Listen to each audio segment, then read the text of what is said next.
Cloud burst ఈ పేరు వింటే వణికిపోయే ప్రజలు ఎందరో.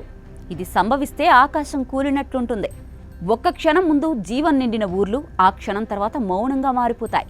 నీటి గోడలు పడి ఇల్లు కొట్టుకుపోతాయి. రాళ్లు మట్టి గుండెల్లోకి దూసుకొస్తాయి. పిల్లల అరుపులు గాలిలో కలిసిపోతాయి. తల్లిదండ్రులు కళ్ల ముందే పిల్లలను కోల్పోతారు. కుటుంబాలు చీలిపోతాయి. కలలు మునిగిపోతాయి. నిన్నటి ఆనందం ఈరోజు శోకంగా మారిపోతుంది. జమ్మూ కాశ్మీర్లో పదుల సంఖ్యలో ప్రాణాలు పోవడానికి కారణమిదే. ఇక ప్రతి ఏడాది ఈ క్లౌడ్ బర్స్ట్ అయ్యే వాళ్ళు ఎందరో ఉన్నారు. ఈ ఆకాశపు పేలుడు ఎప్పుడైనా ఎవరి జీవితాన్నైనా చిదిమేయగలదు. ఇంతకీ క్లౌడ్ బరస్ట్ అంటే ఏంటి ఇప్పుడు తెలుసుకుందాం. క్లౌడ్ అంటే మేఘాలు, బరస్ట్ అంటే విస్ఫోటం. ఇక మొత్తంగా క్లౌడ్ బరస్ట్ అంటే మేఘాల విస్ఫోటం. ఇది జరిగితే ఉరుములు పిడుగులతో ఊహించని స్థాయిలో భారీ వర్షాలు కురుస్తాయి. దాదాపు 20 నుంచి 30 చదరపు కిలోమీటర్ల విస్తీర్ణంలో గంట వ్యవధిలో 100 మిల్లీమీటర్లకు పైగా వర్షపాతం నమోదైతే దాన్ని క్లౌడ్ బరస్ట్ అంటారు. ఇలా ఒకేసారి కుండకు చిల్లు పడినట్లు వర్షం పడడం వల్ల వరదలు సంభవిస్తాయి.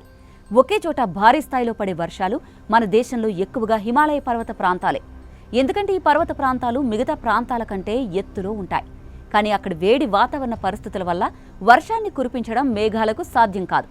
వర్షపు చినుకులు కిందకు పడే బదులు వేడి వాతావరణం వల్ల పైకి కదులుతాయి. దీంతో కొత్త వర్షపు బిందువులు ఏర్పడడంతో పాటు అప్పటికే ఉన్న వర్షపు చుక్కల పరిమాణం పెరుగుతుంది. కొంత సమయం తర్వాత వర్షపు బిందువులు మోయలేని స్థితికి మేఘాలు చేరుకుంటాయి.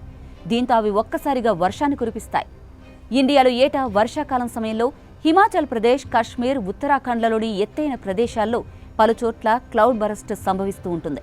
మిగతా రాష్ట్రాల్లోనూ అడపాదడపా క్లౌడ్ బరస్ట్ సంభవించిన దాఖలాలు ఉన్నప్పటికీ కూడా పెద్దగా ఆస్తి, ప్రాణ నష్టమైతే వాటిల్లలేదు. ఇటు 1970 నుంచి 2016 మధ్య కాలంలో 30 క్లౌడ్ బరస్ట్ ఘటనలు జరిగాయని లెక్కలు చెప్తున్నాయి. అన్నిటికంటే షాకింగ్ విషయం ఏంటో తెలుసా? ఈ క్లౌడ్ బరస్ట్ను వాతావరణ శాఖ కూడా ముందస్తుగా అంచనా వేయలేదట. ఇటు క్లౌడ్ బరస్ట్ ఎలా జరుగుతుందో కూడా తెలుసుకోవాల్సిన అవసరం ఉంది కదా. అయితే తెలుసుకుందాం రండి. రుతుపవనాలు ఇండియాలో ప్రవేశించినప్పుడు అరేబియా సముద్రం నుంచి తేమతో కూడిన గాలులు వీస్తాయట. మధ్యధరా తీరం నుంచి వీస్తున్న గాలులు పశ్చిమాన ఇరాన్, పాకిస్తాన్, ఆఫ్ఘనిస్తాన్ నుంచి తేమను తీసుకుని వస్తాయి. ఈ రెండు గాలులు పర్వత ప్రాంతాల్లో ఒకదాన్నొకటి ఢీకొన్నప్పుడు ఏర్పడిన మేఘాలు ఎక్కువ సాంద్రతను కలిగి ఉంటాయి. ఈ మేఘాలు అతి తక్కువ సమయంలో అకస్మాత్తుగా వర్షాన్ని కురిపిస్తాయి. ఈ సహజ పరిణామాన్నే క్లౌడ్ బరస్ట్గా చెప్తారు.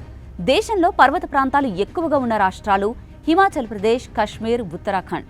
అందుకే అక్కడ క్లౌడ్ బరస్ట్ ఎక్కువగా సంభవిస్తూ ఉంటుంది. ఇటీవలి సంవత్సరాల్లో వాతావరణ మార్పులు ఈ విపత్తులకు మరింత బలాన్నిస్తున్నాయి. భూమి వేడెక్కుతున్న కొద్దీ గాలిలో తేమ పెరుగుతూ వస్తోంది. తేమ ఎక్కువైతే మేఘాలు మరింత భారంగా మారి ఒక్కసారిగా కురిసే వర్షపు తీవ్రత పెరిగిపోతుంది. అందుకే కొన్ని దశాబ్దాలుగా దేశంలో ఇలాంటి క్లౌడ్ బరస్ట్ ఘటనలు పెరుగుతూ వస్తున్నాయి.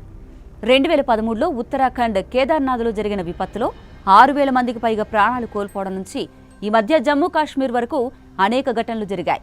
ప్రతి మాన్సూన్ సీజన్ మనకు ఈ ఆకాశపు పేలుడు ఎంత భయంకరమో గుర్తు చేస్తూనే ఉంది. గ్లోబల్ వార్మింగ్ పెరిగే కొద్దీ ఈ ప్రళయ వర్షాలు మరింత తరచుగా, మరింత తీవ్రంగా మారతాయి అన్న హెచ్చరికలు వినిపిస్తూనే ఉన్నాయి. ఈ లెక్కన చూస్తే ఈ తరహా విపత్తులు ఇకపై ఇంకెంతమందిని బలి తీసుకుంటాయో ఎవ్వరూ ఊహించలేరు. అందుకే ప్రకృతితో కలిసిమెలిసి జీవించాలి. కానీ ప్రకృతి కంటే మనమే తోపు అని ఫీల్ అయితే ఇలానే జరుగుతుంది. అలా అనుకోవడం వల్లే ఈ సమస్యలన్నీ వస్తున్నాయి భయ్యా. ఇప్పటికైనా తెలుసుకోండి.